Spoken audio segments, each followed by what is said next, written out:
பரவாயில்லம்மா. அம்மா இல்லாம சித்தி வளர்த்துருக்காங்க பத்தியாம்மா. எத்தனை பேர் நல்ல விஷயம். எத்தனை பேர் சித்தி எத்தனை பேர் வீட்டை சித்தி வளர்ப்பாங்க.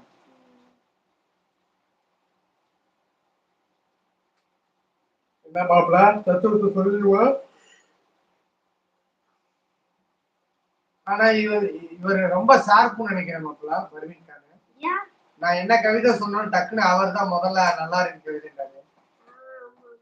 நீ கவிதை சொன்னதே நாங்க கவனிக்கல. இந்த சண்டை பிரச்சனையில அதையே நம்ம அவர் அதுலயும் கவனிச்சுட்டாரு. சூப்பர்ன்னுட்டாரு. அது மாடி எழுதுனது. சிரித்து பல நாள் ஆச்சு, சிந்தித்து சில நாள் ஆச்சு, சிரிப்பது போல் நடிப்பதே என் பொழுதுபோக்காச்சு. ஐயோ இந்த கவிதையை கேட்டுட்டே ஜோதி என்கிட்ட சண்டைக்கு வந்துட்டான். அப்போ நீ எங்க கிட்ட நடிக்கிற சந்தோஷமா இருக்கிற மாதிரி எங்களை எல்லாம் பார்த்தா உனக்கு எப்படி தெரியுது? அப்ப எங்களை பார்த்தா உனக்கு எப்படி தெரியுது? எங்க கிட்ட ஏன் போய் சொல்ற? என்ன பிரச்சனை சொல்லுன்னு தடை போட்டேன். டேய் இல்லடா இது கவிதைடா. கவிதைனாலும் அதுக்குள்ள என்ன அதுல எவ்வளவு உண்மை இருக்கு தெரியுங்களா? அதுக்கு மீனிங் சொல்லு அப்படின்னு சொல்லி சண்டை நைட்ல சரியான சண்டை. அப்பா இல்லப்பா நான் சும்மா தான்ப்பா எழுதுனேன். தன்மை ஒரு சாதாரண கவிதைக்கு சரி மாப்ள கருத்து சொல்லுங்க. தத்துவமே தத்துவம். ஐயா வணக்கம். இன்றைய தத்துவம் நம்ம வாழ்க்கையில நமக்கு உயிர் போற பிரச்சனை எவ்வளவு பெரிய பிரச்சனையா இருந்தாலும் அன்று நாம யாருக்கும் வார்த்தையை விடாதீங்க, வாக்கு கொடுக்காதீங்க, தயவு செய்து எந்த ஒரு முடிவும் எடுக்காதீங்க. அது ஆணாக இருந்தாலும் சரி பெண்ணாக இருந்தாலும் சரி பயங்கரமான கோபத்தில் இருக்கும்போது இந்த மூன்றையும் பண்ணாதீங்க. ஏன்னு கேட்டீங்கன்னா அந்த வாக்கு கொடுக்கறதுனாலையும் வார்த்தை வர்றதுனாலையும் முடிவு எடுக்கிறதுனாலையும் அது மேக்சிமம் 99.9% தப்பாதான் போய் முடியும். தயவு செய்து நீங்க பயங்கர கோபமா இருக்கீங்களா? அந்த கோபம் ஒரு பிரச்சனை இருக்கா? அன்னைக்கு ஒரே ஒரு நாள் சைலண்டா இருந்துட்டு நாளைக்கு இதற்கான முடிவு நம்ம எடுப்போம்னு ஒரு நாள் அவகாசம் கொடுங்க.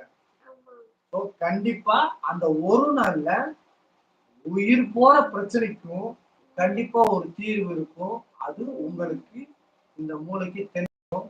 அப்ப நம்ம வார்த்தை விட்டாலும் வாக்கு கொடுத்தாலும் அந்த முடிவு எடுத்தாலும் அது பிரைட்டா இருக்கும், அர்த்தமா இருக்கும், ஆழமா இருக்கும், நம்ம வாழ்க்கைக்கு அழகா இருக்கும்.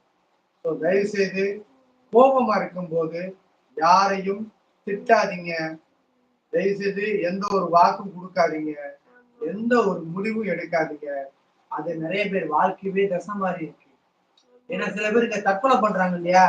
அவங்க எல்லாம் கோபத்தில் எடுக்க ஒரு சின்ன கோபமா இருக்கும், சின்ன கோபமா இருக்கும். ஒரு எங்கேயோ வேலை பார்க்குற இடத்துல சண்டை போட்டுருப்பாங்க, அது ஒரு சண்டையா இருக்கும். இல்ல அன்னைக்கு ஒரு ஹஸ்பண்ட் ஒய்ஃபுக்குள்ள சண்டையா இருக்கும். அந்த ஒரு சின்ன கோபத்துக்குள்ள அப்படிங்கிறதுக்குள்ள டோட்டலாவே இதாயிடும்.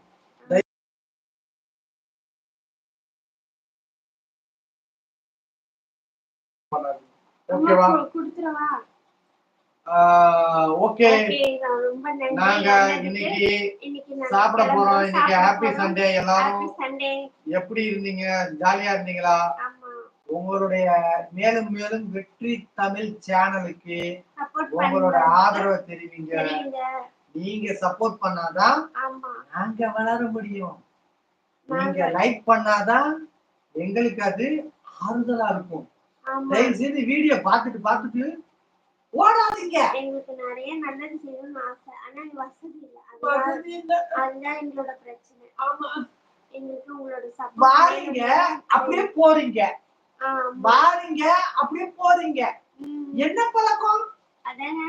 ஏன் இந்த மூஞ்ச பார்த்தா பயமா இருக்கா? பயங்கரமா இருக்கு. அதான் அதனாலதான் பேசுறாங்கல்ல. இவங்க ரொம்ப உண்மையா பேசுறாங்க. இவங்களுக்கு ஒரு பாய்ஸ். ஓகே फ्रेंड्स பாய். நன்றி வணக்கம். பாய். வந்த எல்லா फ्रेंड्सக்கும் எங்களோட மனமார்ந்த வாழ்த்துக்கள். நன்றி.